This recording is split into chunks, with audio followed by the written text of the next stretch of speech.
Welcome back for another video. The weekend's games have just wrapped up, so let's discuss all the big talking points and lessons, along with my transfer plans for Gameweek 21 as well. Let us know in the comments how you got on this game week. Spurs 1, Newcastle 2. A much better Spurs performance than many expected. No Vicario, Udogie, Van de Ven, Romero, Davies and Bentancur.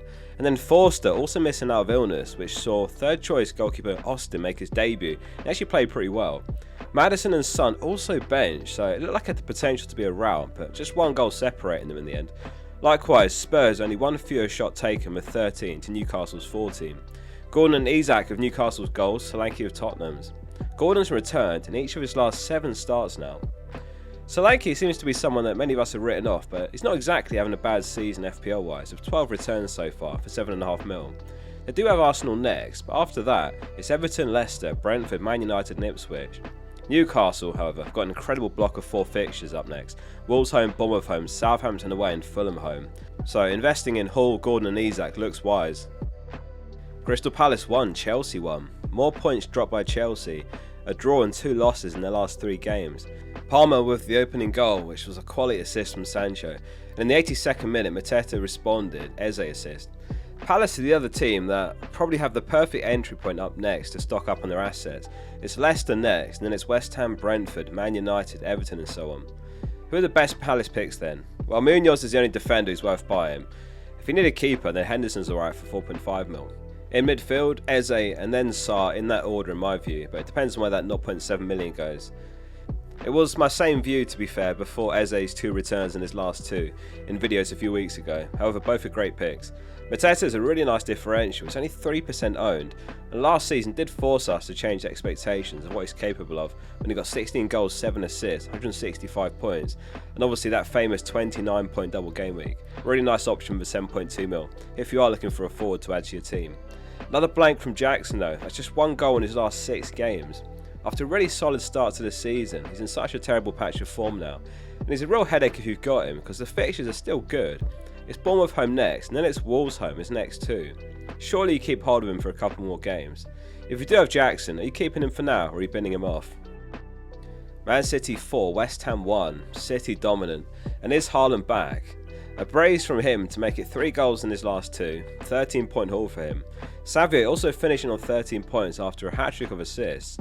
No Emerson for West Ham, which didn't help. It meant that Wan-Bissaka played left back and Soufal was getting destroyed by Xavier on the opposite flank. No Bowen as well, of course, who's out with a fractured foot for a while. I think the problem with Haaland, going back to that, is the price tag. Although he did well with West Ham, 13 points, if you haven't got him, then you'd probably want 10 plus points for every week for that price if you're going to buy him. And he's not been doing that, and even then, does he outscore spreading the money around? Isak, Cunha, Wood are barely behind him for points after 20 game weeks. Still no Fabianski for West Ham either, it was Areola between the sticks once again. We should have Fabianski back for Gameweek 21 though. Southampton 0, Brentford 5, what a performance. Mbeumo registers his biggest score of the season, a 19-pointer, 1.76 XGI on his own, 4 shots, all of them in the box, and he created 2 big chances for teammates. It seems like for most teams, he's been the deciding factor whether you got Green Arrow or not, depending on if you owned him, in just over 31% of teams, so you're up against it if you didn't have him. If you still managed to Green Arrow with no Mbeumo, fair play. Brentford registered a total of 4.46 XG against Southampton in total. That was the highest of the weekend's action. Any potential new manager bounce certainly gone, and Southampton remain a team to target. In fact, over the last 3 games that Juric has been in charge, their 8.3 expected goals conceded ranks worst of all teams. And Leicester 4th worst over those last 3 as well, so they're still a team to target as well. Man United have got Southampton home next, so Amad and Bruna could be great options to buy next game week. Vissa with a goal and assist as well for an 11 point himself. He's actually been a bit of a gem, only 6.2 mil and under 10% owned. The only thing with Brentford is their next 2 are Man City and Liverpool, so Game Week 23 onwards could be the sensible entry point and focus elsewhere in your team till then. From Game Week 23 it's Crystal Palace, Spurs, West Ham, Leicester and Everton. Brighton 1, Arsenal 1. Hugely disappointing result for Arsenal. And of course anyone with Arsenal assets, which is pretty much all of us. Because it was Maneri who scored their only goal and he's in basically no teams. And obviously Timber was suspended with 5 yellows. So we did see Partey in right back and didn't have a great game. And some further issues with Havertz still out of illness and Ødegaard also ill during the week and is only named on the bench as a result, something we didn't know before the deadline. Martinelli benched as well. A Brighton penalty after a Saliba clash of heads with João Pedro, which was a decision that did cause some divided opinions. And it was of course João Pedro who took it, and he scored to wipe the Arsenal clean sheet and clinch 3 bonus. Peak FPL to have started delivering when many sold him, and delivering in a game where he wasn't expected to get anything really, and on many benches. My view in recent videos has been that at the end of the day he's very cheap for 5.7 mil. He is on penalties, and he is cheap enough to bench him if need be and rotate him with a 5th midfielder.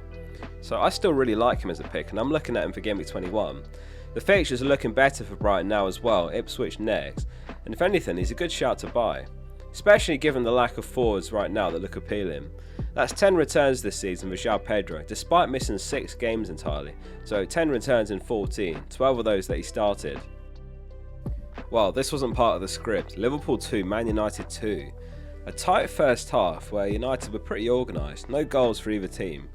Martinez of all players opened proceedings in the 52nd minute, which was a Bruno assist. And then Gakpo equalised, and then who else but Salah put them ahead from the penalty spot, only for Ahmad to equalise in the 80th minute. Trent had a horrible game. Dalla was getting loads of joy up against him down the left flank, and he got booked as well for a 0-pointer. Salah had a pretty quiet game by his usual standards, but Gameweek 20 I guess was a strong reminder of the power of penalty takers. João Pedro, Jimenez and Delap all bagging from the penalty spot themselves last game week. Sometimes all it takes is someone from their team to win a penalty, and out of nowhere they've got a goal on bonus, despite how well or badly they might have been playing. Diaz came off for Liverpool just before 60 minutes, though Darwin did pick up a 5th yellow card after he came on, so he'll be suspended for Gameweek 21. Next segment then, my early team selection for Gameweek 21 and transfer plans. The team is Raya, Trent, Gabriel Munoz, Colwill, Gordon, Salah, Ødegaard, Palmer, Wood and Isak. Just one free transfer, 0.4 mil in the bank.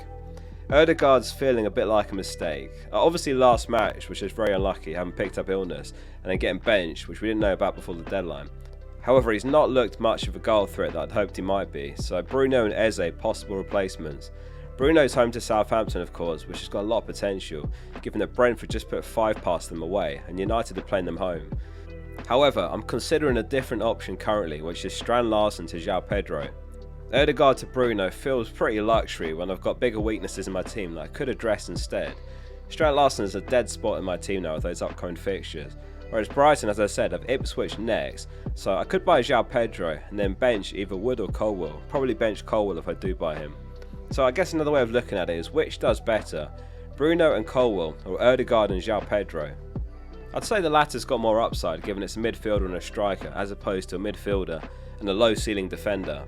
Arsenal are home to Spurs as well after all, who may or may not still be missing a few defenders by then, Udogie and Vicario definitely still out for that. So as tempting as Bruno is, I'm tempted to focus on fixing the bigger problems in my team first. The other reason it might be sensible to go Strand Larsen to João Pedro first is because of Mbeumo.